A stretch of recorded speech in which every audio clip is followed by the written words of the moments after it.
नमस्कार करै छी, अपने सबके मिथिला संस्कार पर स्वागत करै छी।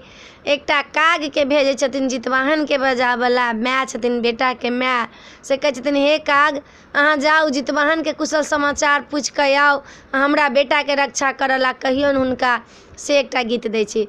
जाहि जाहि कागबा पूरब देश और पश्चिम देश रे, कागबा जाहे जितवाहन के कहिए कि बेटा मैं बजबै अछि हे। कागबा जाहे जितवाहन के कहिए कि बेटा मैं बजबै अछियो। चलू चलू आई जितवाहन बेटा मैं के आंगन हे। जितवाहन बेटा मैं व्रत आई कएलानी, अहाँ के बजाएलानी हे।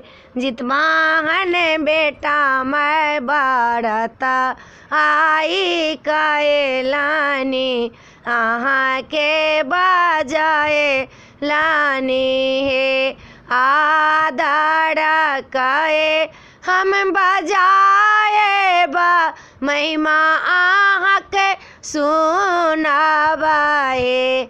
जितवाहन बेटा के रक्षा अहाँ करू लाना मोरा जीवाए हे।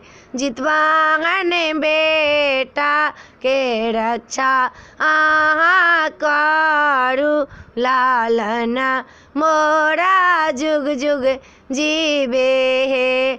जुगे जुगे जीवे मोर लालन माँ जितवाहन व्रत कए लेलौं हे। जुगे जुगे जीवे मोर लालन माँ जितवाहन व्रत कए लेलौं हे।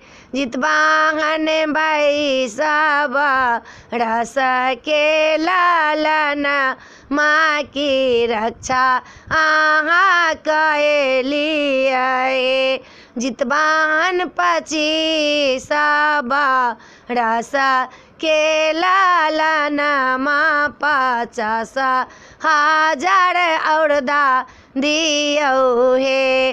जितवाहन 22 रस के लालन माँ 50,000 और दियौ हे। जुगे जुगे जीते मोर लालन माँ की दुनिया में नाम करते। जितवाहन पुत्र के मैया कहे यहाँ के साल भर पूजबै हे। जितवाहन पुत्र के मैया कहे कि जुगे जुगे अहाँ पूजबे।